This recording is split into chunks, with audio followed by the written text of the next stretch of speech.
नमस्कार, welcome to edu शक्ति vision. Daily current affairs की सीरीज में आज डे अपना 103 है, 103 और 12 मार्च 2026 के करंट अफेयर्स को देख रहे हैं हम लोग।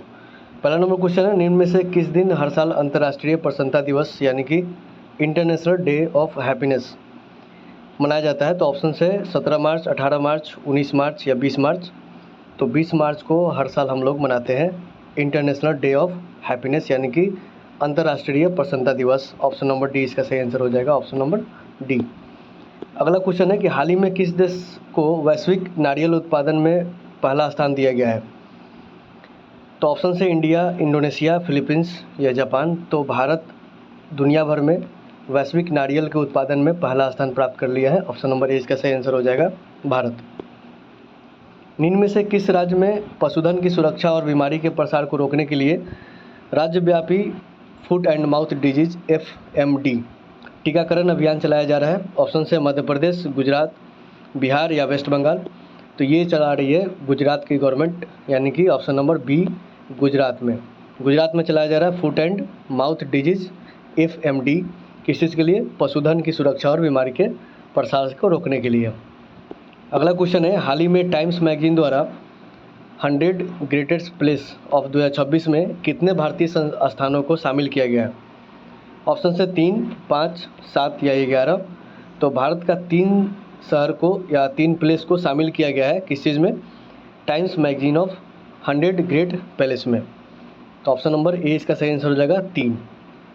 अगला क्वेश्चन है, हाल ही में किस राज्य सरकार ने विश्व बैंक के सहयोग से स्कूली शिक्षा में सुधार के लिए शिक्षा क्रांति 2.0 पहल शुरू की है? पहल का नाम है शिक्षा क्रांति 2.0।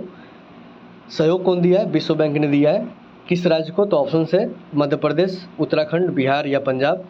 तो पंजाब गवर्नमेंट ने चालू किया है इस पहल को जिसका नाम है शिक्षा क्रांति 2.0। किसके सहयोग से? विश्व बैंक के सहयोग से। Option number D. भारत के सर्वोच्च न्यायालय ने हाल ही में गोद लेने वाली माताओं के लिए कितने सप्ताह की मातृत्व अवकाश देने का निर्देश दिया है?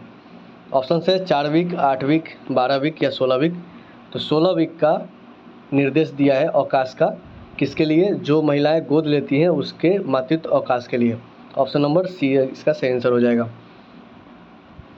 अगला क्वेश्चन है, हाल ही में भूमिका श्रेष्ठ को निम्न में से किस देश की पहली ट्रांसजेंडर महिला सांसद नियुक्त किया गया है? ऑप्शन से इंडिया, नेपाल, सेशल्स या मालदीव्स।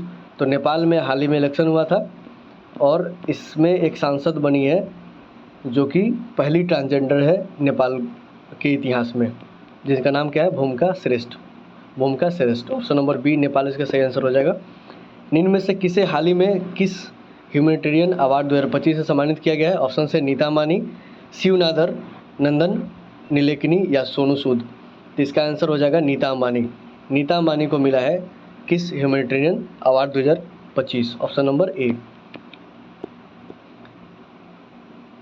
वेलबींग रिसर्च सेंटर द्वारा प्रकाशित वर्ल्ड हैप्पीनेस इंडेक्स 2026 में भारत को कौन सा स्थान प्राप्त हुआ है? ऑप्शन से 101, 108, 112 या 116। तो भारत को जो प्राप्त हुआ है रैंक वो 116वां है।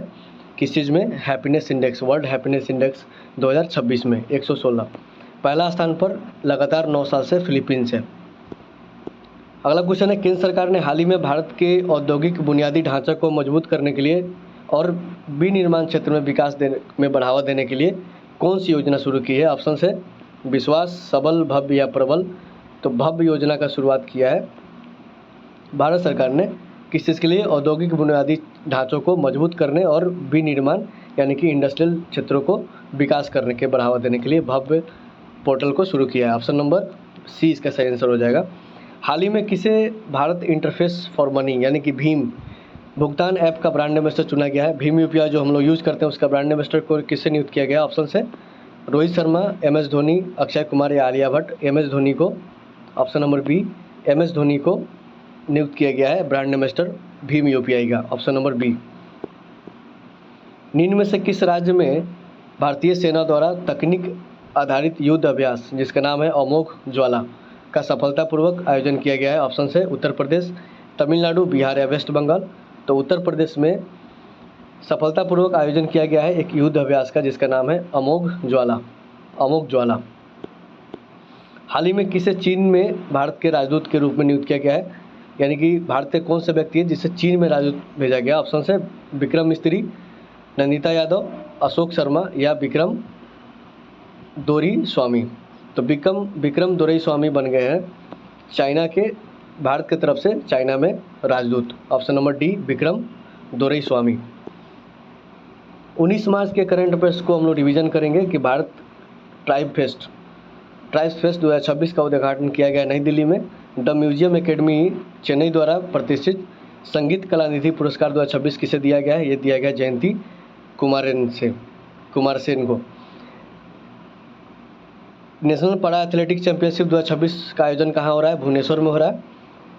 कृषि क्षेत्रों में काम करने वाली सहकारी समितियों के लिए लंबी अवधि के ऋण की उपलब्धता को मजबूत करने के लिए दीर्घावधि कृषक पूंजी सहकार योजना को लागू किया गया है राष्ट्रीय सहकारी समिति निगम द्वारा। हाल ही में किस देश का मेट्रो नेटवर्क दुनिया का तीसरा सबसे बड़ा नेटवर्क बन गया है, ये बन गया भारत का। पोट्टी श्री रामालुक जी की सम्मान में एक प्रतिमा बनाई गई है जिसका नाम क्या है, स्टैचू ऑफ सेक्रीफाइस, यानी कि बलिदान की प्रतिमा। कहाँ पे, अमरावती में।